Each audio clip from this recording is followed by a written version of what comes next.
Ixtorix, suscríbete. Ligures, población prerromana de la región alpina occidental. Los ligures, en latín liguses, fueron un pueblo protohistórico de Europa meridional. Habitaban la región italiana de Liguria, en el noreste italiano y en el sudeste francés, en Niza, que corresponde a la antigua Liguria, entre los ríos Mar y Magra, probablemente enraizado en el complejo cultural neolítico del Mediterráneo occidental. Aún no está esclarecido si se trata de un pueblo preindoeuropeo o no. Quedan supuestas trazas de su idioma en la toponimia y en la arqueología. Según Plutarco, se nombraban a sí mismos como ambrones, lo que significa pueblo del agua.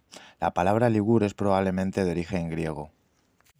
La región habitada por los ligures conoció la agricultura y la navegación por medio de la cultura de la cerámica impreso cardial, que se extendió entre los milenios 6 y 5 a.C. por el Mediterráneo occidental. Si consideramos a los ligures como pueblo preindoeuropeo, en el milenio 4 a.C., sus antepasados participaron en el rico complejo cultural de la Lagoza, que durante un tiempo unió culturalmente el sudeste francés, la Suiza occidental y el norte de Italia, para luego dividirse en grupos menores. Las invasiones indoeuropeas del siglo XIII a.C. conquistaron parte de su territorio, aislando a los ligures en la región subalpina.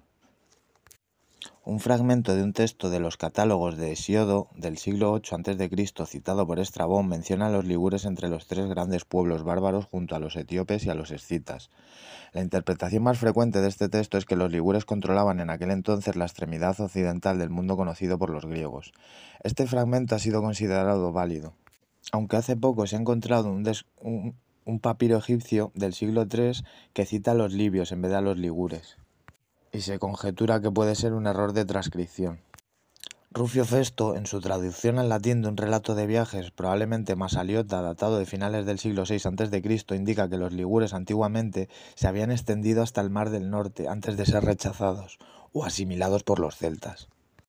Avienno sitúa también el Agde entre el límite del territorio de los ligures y el de los íberos.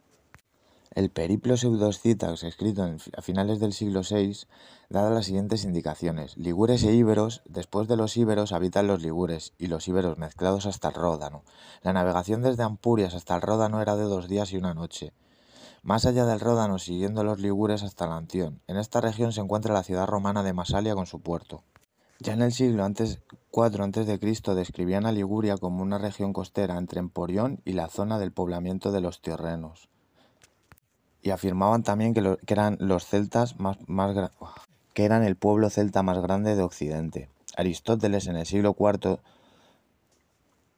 situaba en sus meteorológicas que controlaban el Mediterráneo occidental. La República Romana entró en contacto de forma hostil con los ligures después de la Primera Guerra Púnica en su implantación en el norte de Italia. El historiador romano Floro describe así al pueblo que combatía a los romanos durante la Guerra de los Ligures, del 239 al 173 a.C.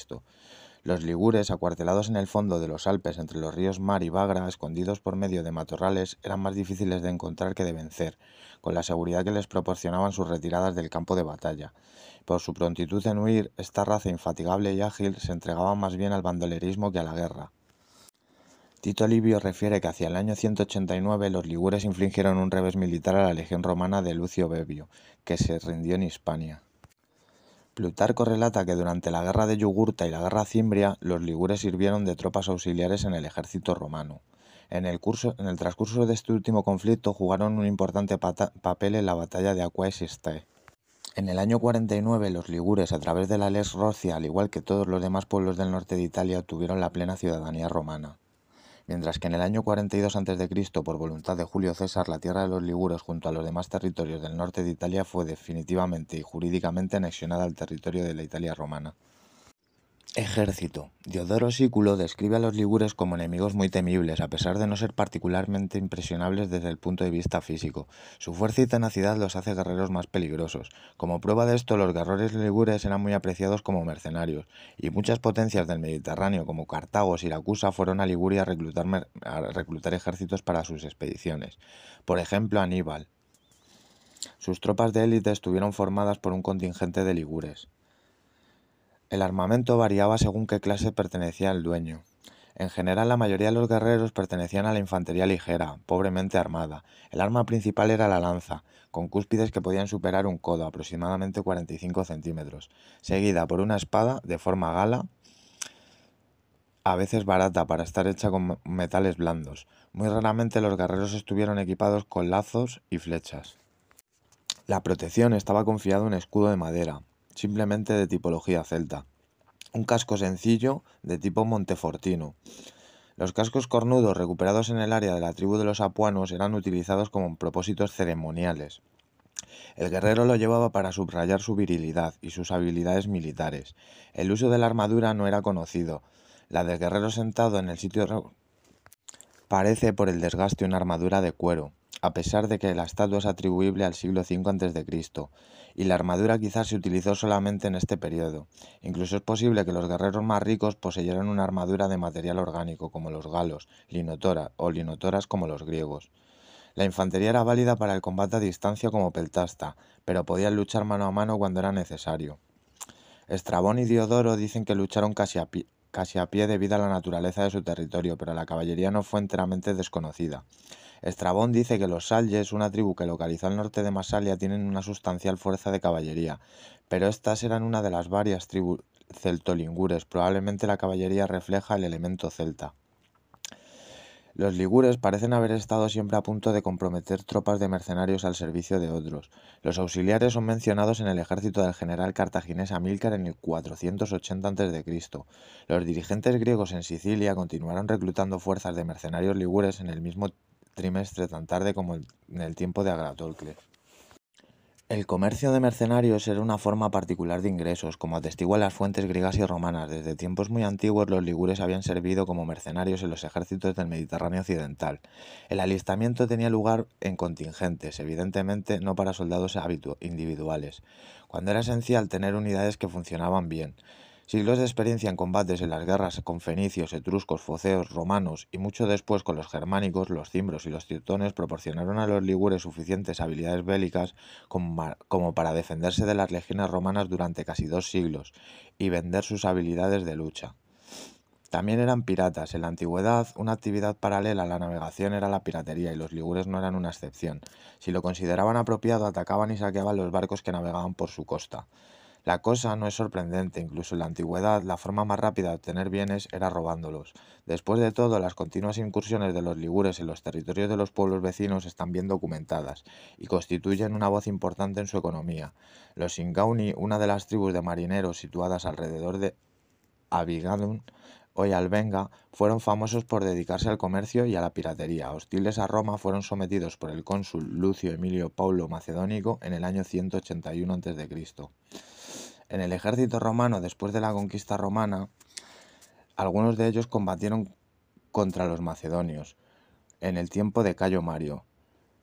Su presencia se fue volviendo más común en el ejército romano. Según Plutarco, en la batalla de Pydna, el enfrentamiento decisivo de la Tercera Guerra Macedónica empezó por la tarde, para un artificio ingeniado por el cónsul romano Lucio Emilius Paullus. Al hacer un movimiento de los enemigos en batallar primero, el empuje de un caballo sin riendas de los romanos fueron a por el caballo y en su búsqueda comenzó el ataque. Entonces los tracios al servicio de los macedonios atacaron a los romanos que iban a por el caballo, y entonces se produjo una carga de 700 auxiliares ligures, lo cual propició el inicio de la batalla. Antes de Pydna, los romanos utilizaron a sus auxiliares leguros con los velites para perseguir a los peltastas. Salustio y Plutarco dicen que durante la guerra de Yugurta, 112 ligures combatieron junto a los romanos, y durante la guerra cimbria, un fuerte contingente ligur sirvió como auxiliares en el ejército romano. En el transcurso de este último conflicto desempeñaron una función importante en la batalla de Aquae No se posee ningún texto en idioma ligur, se conoce por algunos nombres propios y algunos términos citados en las fuentes antiguas. Heródoto señala que la palabra signia significaría mercader. Según Plinio el Viejo, los ligures llamaban Bodincus al río Po, cuyo significado sería río sin fondo. El estudio de la toponimia ha revelado presencia de elementos ligures no solo en el fondo sur de los Alpes y en el noroeste de los Apeninos, sino también en Italia, en Piamonte, la Toscana, en Umbría, en el Lazio, así como en el Languedoc y en algunas partes de la península ibérica. Es asimismo el caso en el este de Sicilia, en el país de los Elimos y en Córcega. Ixtorix, suscríbete.